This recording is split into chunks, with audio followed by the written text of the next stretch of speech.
आज के इस कार्यक्रम में मंच पर विराजमान भारत के महावाणिज्य दूत श्रीमान सतीश कुमार सिवान जी, मेरे कॉलेज के समय के साथी भाई जितेंद्र वैद्य जी, इस अवसर पर हमारे वरिष्ठ और उज्जैन से भी संबंध है, मध्य प्रदेश से है, देश का ही दिल है, हमारे वासु भैया, भद्रानी जी, आपका भी वासु भैया, और नरेश भवनानी जी, आपका भी स्वागत अभिनंदन।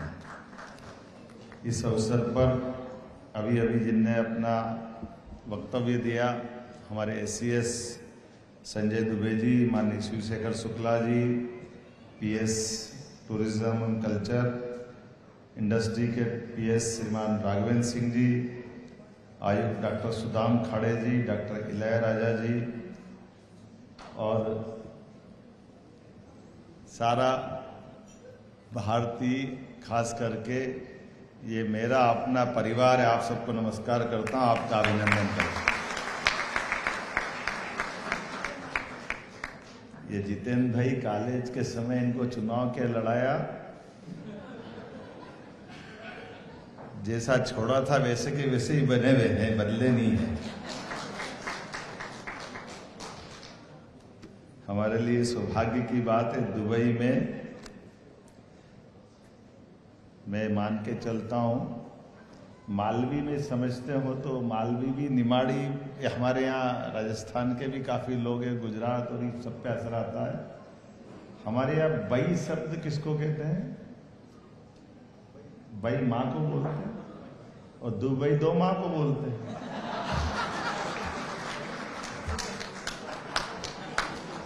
आप सबको बधाई दे रहा हूं भाई, एक माँ वहां है, एक माँ यहाँ है। ये हमारा कल्चर है ना, जहाँ का अन्न जल खाते हैं, जहाँ हमारी दिनचर्या गुजरती है, हम जिस कल्चर से चल कर के आते हैं, वो कल्चर तो यही सिखाता है कि जहाँ रहो, जहाँ के रहो। बड़े मुल्ला साहब भी तो यही कहते हैं, वहां के बन के रहो, जड़ों से भी जुड़ के रहो, यही तो आनंद है हमारा। और इसी को माननीय प्रधानमंत्री के शब्दों में, विरासत से विकास और क्या होता है? विकास तो बहुत होता है, लेकिन विरासत से विकास की ओर, और विरासत हमको उसी तरह से सिखाती है जो इकबाल ने कहा है कि कुछ बात है कि हस्ती मिटती नहीं हमारी। बड़े बड़े देश, पता नहीं बड़ी बड़ी सभ्यताएं, लेकिन उनकी अपना लचीलापन, उनकी अपनी जो भी कुछ चीजें थी, कोई बात नहीं, लेकिन हमारी अपनी तो उदारता है, हमारी अपनी भूमिका, भारतीय लोगों की भूमिका हमेशा दूध में शक्कर की तरह रहती है, कब मिलके मीठा कर दे पता ही नहीं चलता है, पीने वालों को भी आनंद आए, जिसके जाए उसको भी आनंद आए, ये सदैव उसी तरह से जाना जाता है, हमारी अपनी मिठास। और यही तो कारण है, अभी अभी आपके कार्यक्रम के पहले जहां से मैं आया हूं, कभी सोच सकते थे वासु भैया, आपने संघर्ष करके हमारी वो पद्धति को फिर जिंदा कर दिया, जिसके लिए आपने कहा था कि मैं उस बात के लिए लड़ा जहां हर एक कोई पहुंचना चाहेगा, और वो पद्धति से जिसमें हम सीख क्या है, वो आपने अंतिम संस्कार की लड़ाई लड़ी थी कि नहीं लड़ी थी? तो आपके लिए भी अभिनंदन। और आज हमने वहां के लिए भी गए जहां के लिए लड़ाई लड़ी थी, दुबई में स्वामी नारायण, और मुझे और आनंद वहां आया, सभी धर्मों के लोग दिखे मुझे, इसीलिए तो आनंद है। कहाँ किसका हाथ पकड़ा, और महाराज जी ने भी सब बनाए अपने सारे दर्शन में, सभी धर्मों की अलग अलग अच्छाइयों को लेकर के, स्वामीनारायण के मंदिर की प्रतिमाओं के निर्माण कार्य में सभी चीजों की अच्छाई भी जोड़ी। एक तो इसी को तो कहते निराकार से साकार, साकार से निराकार। फर्क क्या है? जिसका जन्म हुआ उसको जाना है, लेकिन आने और जाने के क्रम में अगर हम सबको सम्मान से देख ले, सबको प्यार बांट ले, यही तो हमारी संस्कृति ने सिखाया है। कहां कोई बंधन है हमारे, कोई बंधन नहीं। तुम इसको मानो ये भी सही, ये इसको माने ये भी सही, तुम्हारे हाथ से बुरा नहीं हो, भाई इतना ही ध्यान रखो। जब भी करो अच्छे ही करो, सच्चाई करो, इससे बड़ा कुछ भी नहीं। और इसी को तो यशस्वी प्रधानमंत्री ने हमारे कोविड के समय करके दिखाया कि जब दवाई बनाई तो दवाई में भारत वालों को भी बचाया और 100 से ज्यादा देशों में दवाई पहुंचा करके जियो और जीने दो की भावना का अलग जगाया। हमारे नागरिक भी सुरक्षित रहे और हमारे पे जो भरोसा करे वो भी सुरक्षित रहे, उनका भी प्रेम हमारे से बना रहे। इसीलिए आज हम सब बदलते दौर का भारत का नक्शा भी देख रहे हैं और इसीलिए हम अपने देश की उस कल्चर के आधार पर उसकी प्रगति भी देख रहे हैं। उसमें आप लोगों का रोल भी बहुत बड़ा है।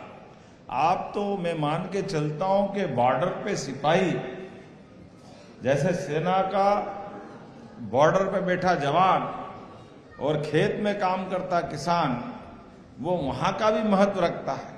लेकिन आप उससे और एक कदम आगे वाले जो अपने उस कल्चर को, अपने देश की उस खूबसूरती को, अच्छाई को बॉर्डर के पार भी जिंदा रख रहे हैं। इसलिए आपको ज्यादा बधाई देता हूं, आपका अभिनंदन। जीवन में 2 रोटी तो आप जहां थे वहां भी मिलती रहती, उससे कोई मना थोड़ी था। लेकिन 2 रोटी मिलकर के केवल खाने पीने जीने के बजाय जो उद्यमशीलता हम में है, जो पुरुषार्थ हमारे अंदर है, जिस कारण से ये ईश्वर ने मानव शरीर दिया है, उस मानव शरीर के दिए हुए काम के बलबूते पर कितना अच्छा लगता है जब अपने नरेश भगनानी जी के बारे में बताया गया था कि कहां से शुरुआत की और कहां पहुंचे। ये मंद शोर नहीं, बड़ा शोर हो गया भैया यहां पे। काय का मंदशोर, जोरदार ताली बजाओ। मंदशोर किसको कहते हैं? इसको सरल भाषा में मारवाड़ी राजस्थान लगा हुआ बॉर्डर पे। अपना रुपया 10 रुपए में चले तो मजा आए, फालतू का 1 रुपए की चवन्नी कौन करे? तो आपका 1 रुपया 10 रुपए में चल रहा है कि नहीं? आप तो 100 रुपए में चला रहे हो और जोरदार आनंद। और आप यहाँ एक से बढ़कर एक, केवल आपको के वासु भैया में भी वही देख रहा हूं। ये वासु भैया भी कम थोड़ी पड़ रहा है। मैंने इनसे पूछा तो मैंने बोला टेक्सटाइल का काम करता हूँ, 10-12 शोरूम और होटल और सब बढ़िया भगवान की दया से। मैंने कहा फैक्ट्री कितनी बनाने की? बोले फैक्ट्री का क्या काम, बेचने का काम अपना। तो ये जो व्यापार के अपने मार्ग बना करके अपनी पहचान बनाना, ठप्पे के साथ जब आए थे संघर्ष से, कोई बात नहीं। खून मां के पेट से राजा महाराजा पैदा होता है। जिसमें सामर्थ्य होता है, दम होता है, वो राज करता है। दुनिया का अतीत है।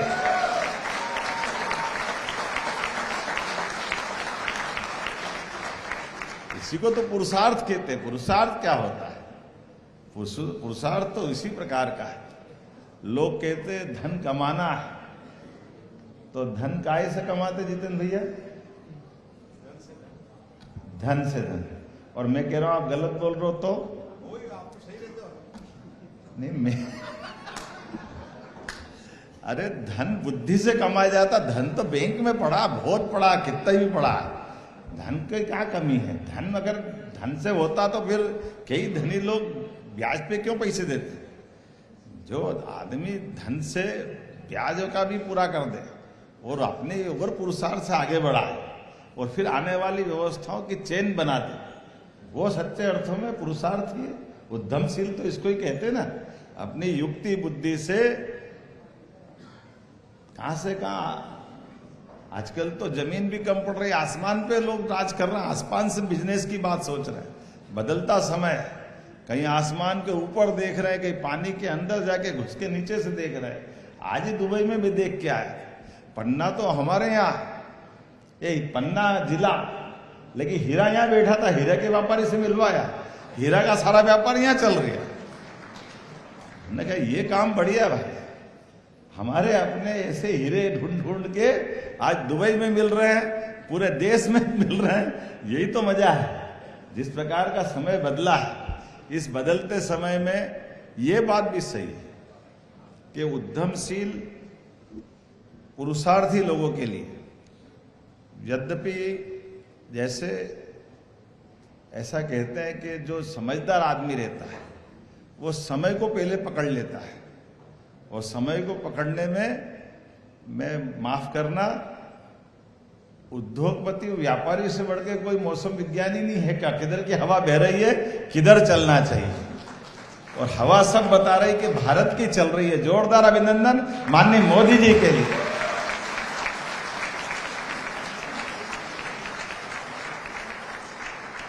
आज 50 साल पहले, 100 साल पहले बह रही होगी हवा, बह रही दुनिया भर की, लेकिन अभी हवा सारी एक ही तरफ बह रही है।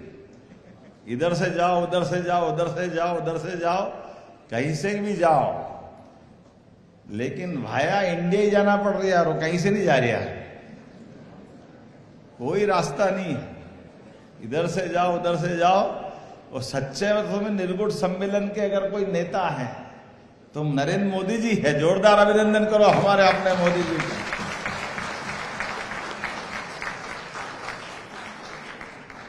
क्या मजा आता है, दुनिया के कोई मंच पे चले जाए, किसी भी डायस पे बैठे, किसी के साथ भी हाथ मिलाते दिखे, तो भारतीयता का रोम रोम से झलकता हुआ अद्वितीय व्यक्तित्व, हर एक कोई मोदी जी को मध्य में रख के साथ में फोटो खिंचाने की होड़ लगती देखते हैं अपन जगह। ये जो हमारा सबका उनके साथ सीना 56 इंच का होता कि नहीं होता है? अच्छा लगता कि नहीं लगता कि हाँ, हमारे कोई प्रधानमंत्री ऐसे हैं। और हमने सबने देखा कि केवल सामान्य काल में भी, कठिन काल में भी, असंभव काल में भी, हर काल में नेता वो जो अपनी उपस्थिति से देश और देश के लोगों की सभी समस्या का समाधान करने का मादा भी रखे, और कोई कारण से कठिनाई आए तो कठिनाई में भी अपने देश की सीमा के अंदर नहीं, देश की सीमा के बाहर भी अपने भरतवंशियों की रक्षा के लिए कुछ भी करने को तैयार हो, उस व्यक्ति का नाम नरेंद्र मोदी। हमें इस बात की प्रशंसा है, जिन पे सबका भरोसा, सबको भरोसा। और इसीलिए हमने अपने बदलते दौर में आंखों के सामने, देश तो आजाद हो गया 47 में, लेकिन देश आजाद होने के बाद राज्यों की सीमा हमारा मध्य प्रदेश 56 में बन गया। कई सारे राज्य बाद में बने, आगे बने, पीछे बने, और आप तो वो सब भी देख रहे हो। कई सारे देश जो 47 के बाद भी आजाद हुए, वो कहां से कहां चले गए। लेकिन अपने देश को दुर्भाग्य से लंबा समय गुजारना पड़ा, लेकिन कोई बात नहीं, बीती ताही बिसार दे, आगे की सुध ले। चला गया तो चला गया, जब जागे तब सवेरा, हमको क्या दिक्कत है।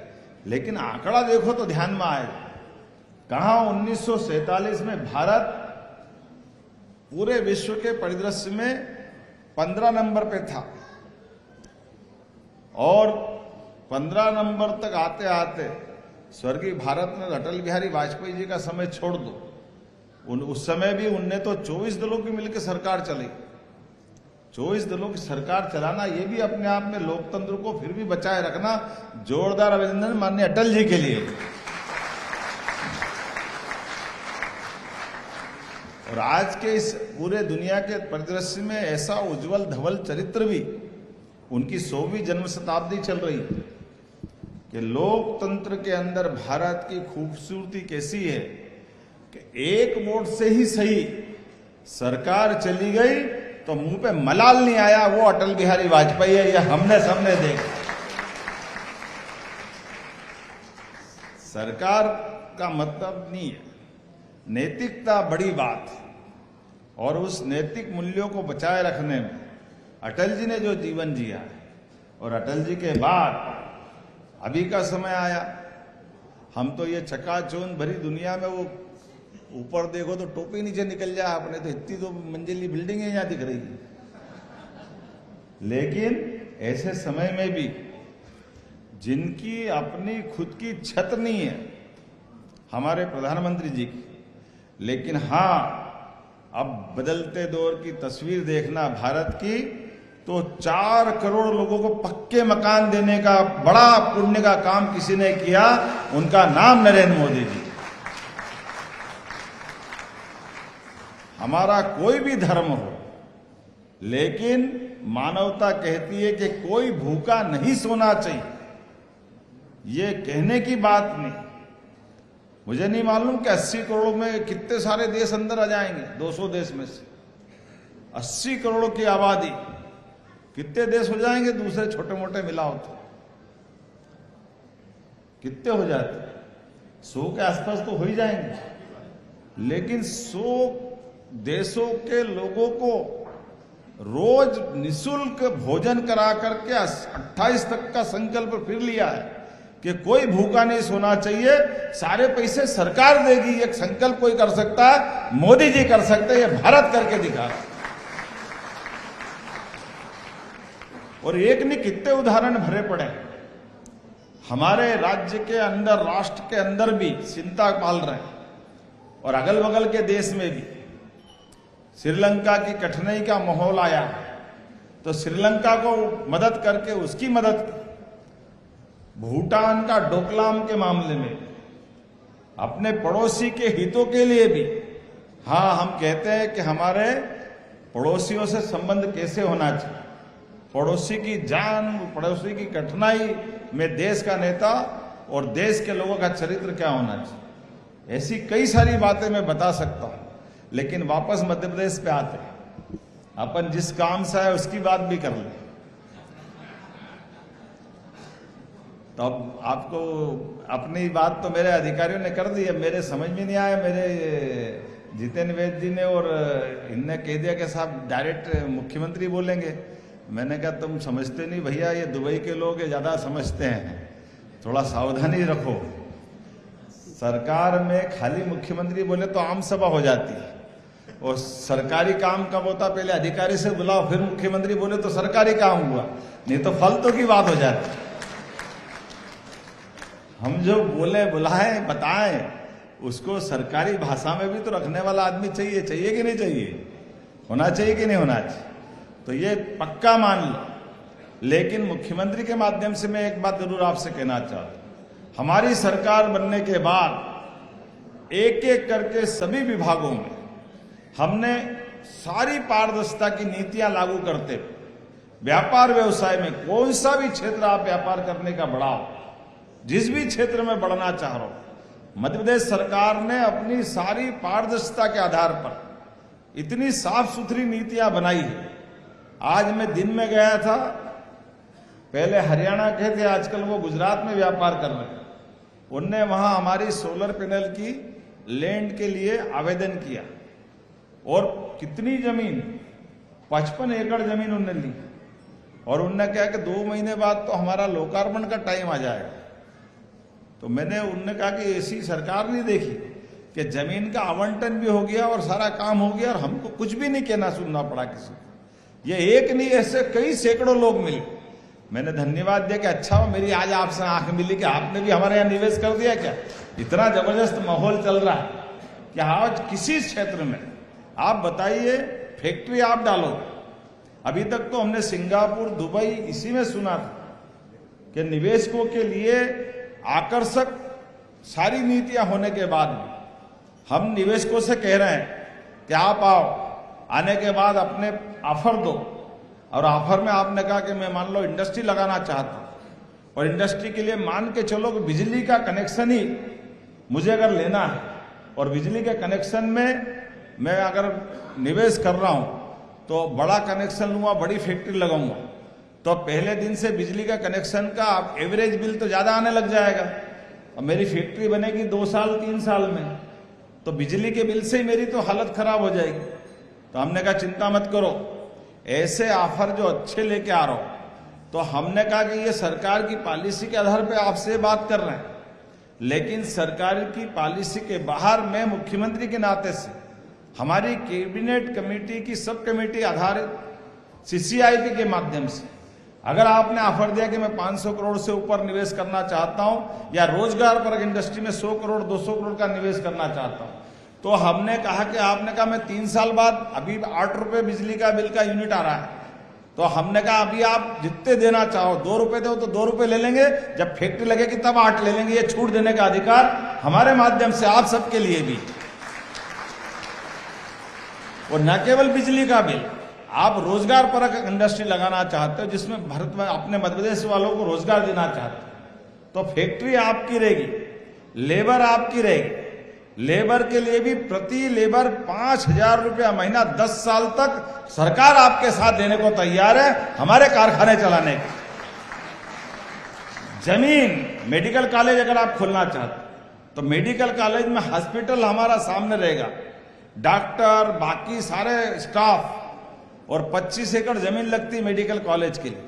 1 रुपए में हम जमीन देंगे और मेडिकल कॉलेज के लिए हॉस्पिटल 2 साल तक आपको, और बाद में जो प्रोसेस करना आप पूरी प्रोसेस कर लो, उसके बाद मेडिकल कॉलेज पूरा आप खड़ा करो, हमको कोई परेशानी नहीं। एक एक करके वो सारी चीजें करते जा रहे हैं जो एक उद्यमी को शुरुआत के समय में मदद की जरूरत पड़ती। कोई सा वो क्षेत्र नहीं छोड़ रहे जिसमें इस बात की कोई तकलीफ आए, लेकिन हाँ, हमारे लोगों को मौका देने के लिए, आगे बढ़ाने के लिए हमारी जितनी योजना है वो योजना केवल कागज पे नहीं रहे, कागज के बजाय मैदान में उतरे। हर एक वो संभावना की जगह जहां लोग अपने व्यापार व्यवसाय को बढ़ाना चाहते हैं, वहां आकर हम अपनी बात रख रहे हैं।